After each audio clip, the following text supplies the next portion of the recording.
Oh, is it taping? Yeah. And the other thing we have to do is we have to keep this under 10 minutes. Okay, we can do it. Are you ready? Yes? Yeah. Is it working? Yeah, it's on. Is it? Yeah. And so So I can this start is gonna show up, or can you edit this out? No, we can cut this out. Oh, okay. That's good. So I just wanted you to be ready. Okay. Okay, I'm ready. Hi guys, welcome to Truth Talkin Thursday.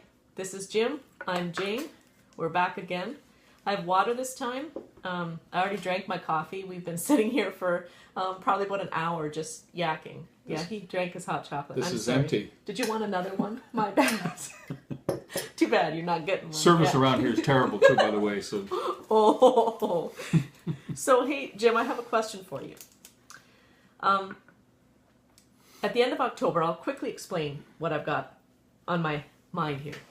So at the end of October, I saw, I think it was on Facebook, I'm not sure, on some social media site, there was an suggestion for a reverse advent calendar. And what that meant was for you to take a box or a basket or something, and each day for a month, put something in that box or basket that a family in need could use, and then at the end of the month, taking it to your local food bank. And I thought it was a really great idea. I love that idea. For me personally, I think where it came from for me was the thought of how sometimes you fall on hard times and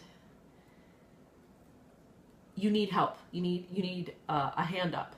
And I know that there have been some of my friends who circumstances have happened to them beyond their control. And that's what happened to me too. Now, I had some wonderful friends and family who helped me, but it was the same concept as a food bank or something. Anyway, so I've been the recipient of a lot of helpful hands as well. Anyway, so I did one of these. Now, this week, I'm going to pack it up and take it to the local food bank. But a thought kind of came to my mind that I was thinking of it more for someone, as I just explained, that has fallen on hard times and need help. And I know that there are some people that access government help like that are capable of more than they are doing. So my question for you is that something? No. What are your thoughts on that? That is my question. What's going through that thick head of yours? I'm probably not going to make a lot of friends here today, but my thoughts on this are, I have many thoughts on it, and it's a topic that I'm very torn about as well. I mean, part of me says certainly we help those who need help and all that kind of stuff, and the other part of me says, but we're not helping them. We're really not helping them. And well, certainly are, because we're feeding them. Well, true, and nobody should go to bed with hungry. No, not in this country. And that leads me into a whole other discussion around bringing anybody into this country that when we can't feed the folks that have been here and who deserve to have its country look after them while they need it, is awful to me. But anyway, that's a whole other. We can maybe talk about that some other time. But are we really helping when we do it? When we provide that sort of assistance to people? And I don't think we are. So, like I say, I'm torn between it. What I would like to see happen, because unless you put out your time and your energy to maintain your keep on the planet, sort of thing, you don't have an investment in what happens. You don't have an investment in what happens to your family. As parents in the world, I mean, it's just easy to kind of give up after a while, because I know that every day, every week, every month, I'm going to be able to go down to the corner food bank or whatever. And I'm not being critical of people here. I understand that. I understand why. I've come to grips with all of that kind of stuff. The question is, are we helping them? That's the question. And I don't think we are. What I would like to see happen is people need to be able to work for their money. And whether that money comes to them in kind of like food stamps, partially. I often wonder, at $8 a pack for cigarettes, and this is really going to upset people and piss them off, and that's fine. But at $8 a pack, and if you're a pack-a-day guy, let's just kind of total that up. We're looking at $60, $60 a week, $240 a month. You hear people complaining about how high their hydro bills are, and they got to pick food over hydro.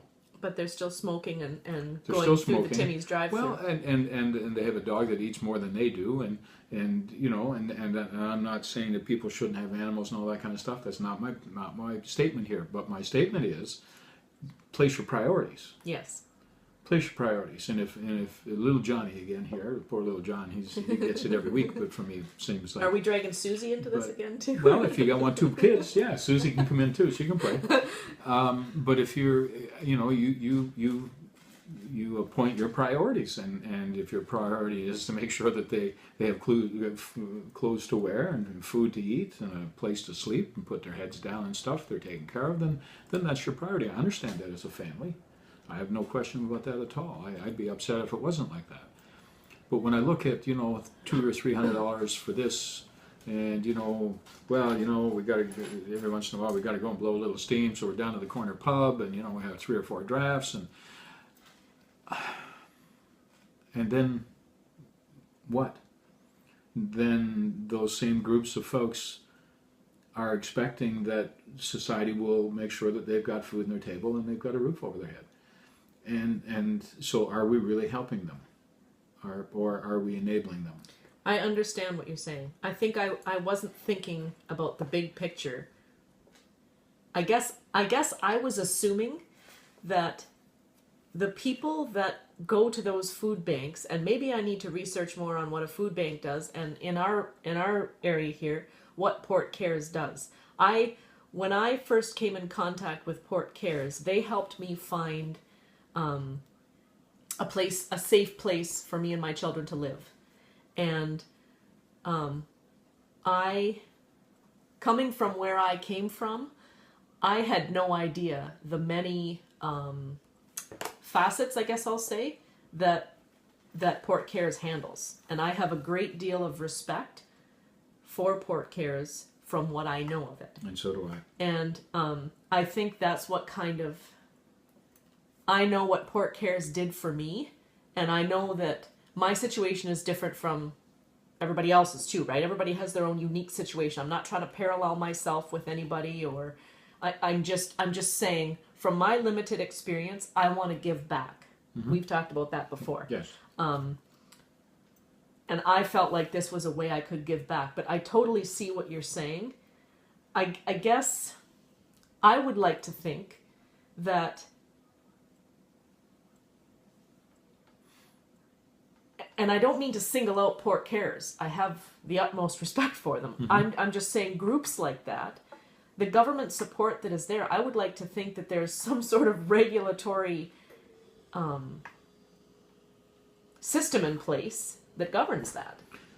But I guess, well, how there would is, there be? I think there is, and I think that Port Cares does a wonderful job in the community, and I certainly appreciate what they do, and in my career working in social services, I mean, I came firsthand to see what they did and all that, and it's a wonderful group. It's an amazing group of people who give and all that.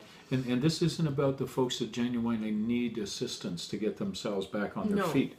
But I'm also talking about the 2 and 3 generations of families who are in social assistance, who don't have any desire to get off. Yes.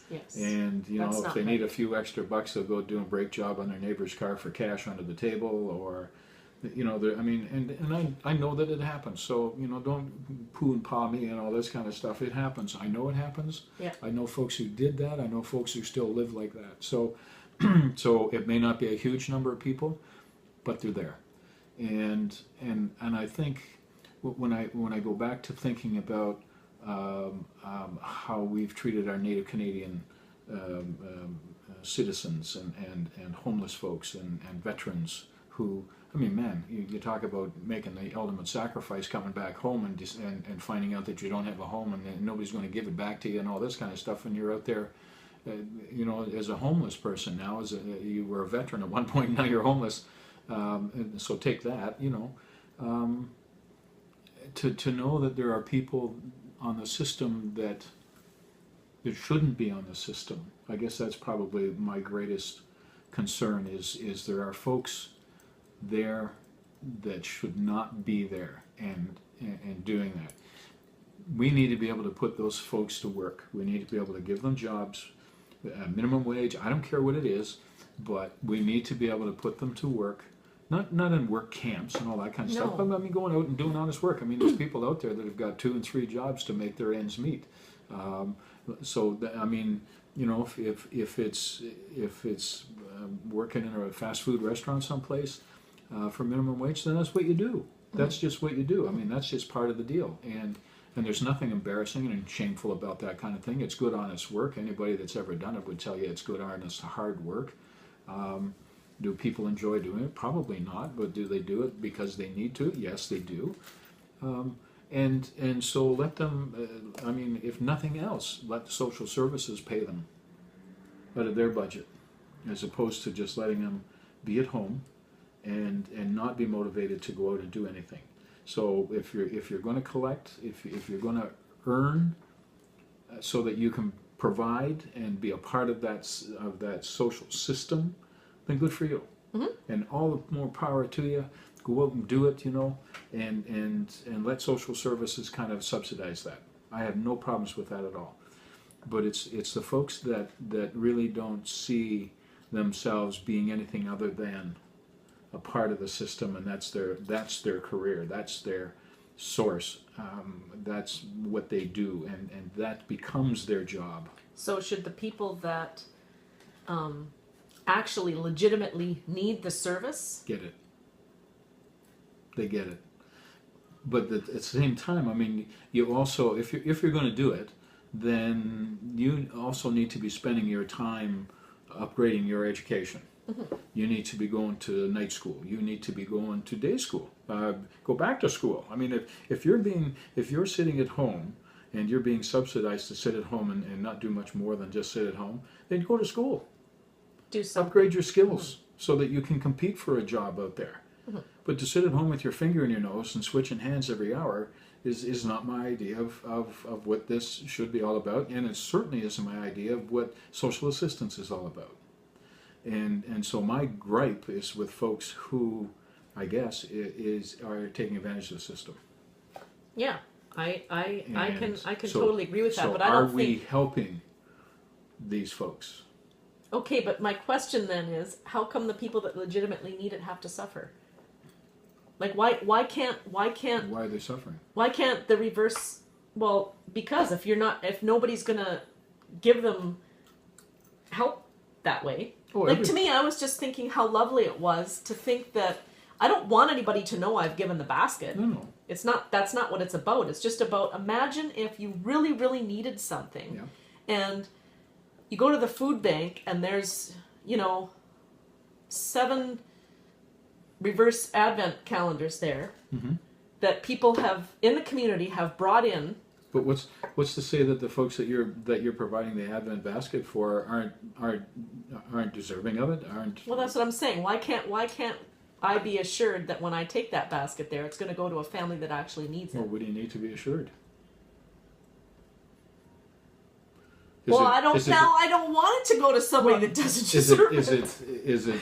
I mean, is it the gift of giving that makes you all warm and fuzzy, or is it the gift of giving to somebody that you know is going to get it and deserve it? So is it the gift? I would like to give back to somebody that actually needs it, because I know what it's like to need But you don't something. know whether they actually need it or not. But shouldn't they? Isn't Who? wherever you take If I it? go to a food bank, They don't check my credentials to make sure that I'm on social assistance, Well, dang. right?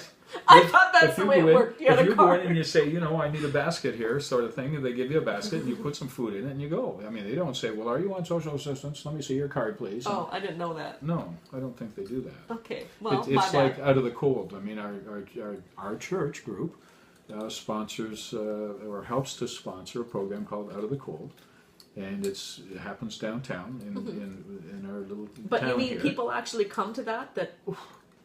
It's full every night. Every time that it's offered, and it's offered, I believe, once a week. And it's It's not only full. necessarily people that Families. need it. Families.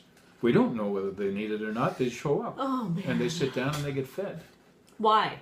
because Why do they're people hungry. have to be I guess. this way? And we know for sure that there's families there that don't actually require it, but they come because it's one meal they don't have to pay for out of their budget. But we're good Christians and we don't question I understand that. all of that sort of stuff. So I mean, if you show up with your 2 kids in tow, you're shown a seat and it's buffet style, and you help yourself for as often as many times as you want to come up to the tables. That's help you find, that's, and we just assume that if you're there, you feel you need to be there. And I understand that. That is a lovely way of giving. I agree. It's the giving part that's important, not to whom. That's my saying. That's what I'm saying. I understand. I'm disappointed in humanity. Oh, jeez, don't do that. Don't do that. I did. The majority of people are really good people, and I'm not saying the people that take advantage of the system aren't good people. All I'm saying is are we helping? Do we really help those folks? That's all. I'm not saying anybody's good or bad here. I am. Well, don't go there. Don't go there. Don't do that. Don't Okay. do that. All right. Hey, I was supposed to be doing the slapping. You Oh, I'm said sorry. I'm don't sorry. slap me. Okay, all right. Okay. All right. So yeah, I think we better stop this Say goodnight, conversation Jane. now. Say goodnight, Jane. we're yeah, okay, all right. So But we have a great week, everybody, and we'll see you next week, and we won't have this controversial of a topic. I promise. Maybe. But if you do want to send in a couple of comments or something on what we've said here today, by all means. And if we get enough folks that want to continue on with this conversation, I'm sure we could probably accommodate them, couldn't we, Jane? we probably could, and I will try to behave, and that's how that will work. Okay. And thanks for coming by. We can cut out some of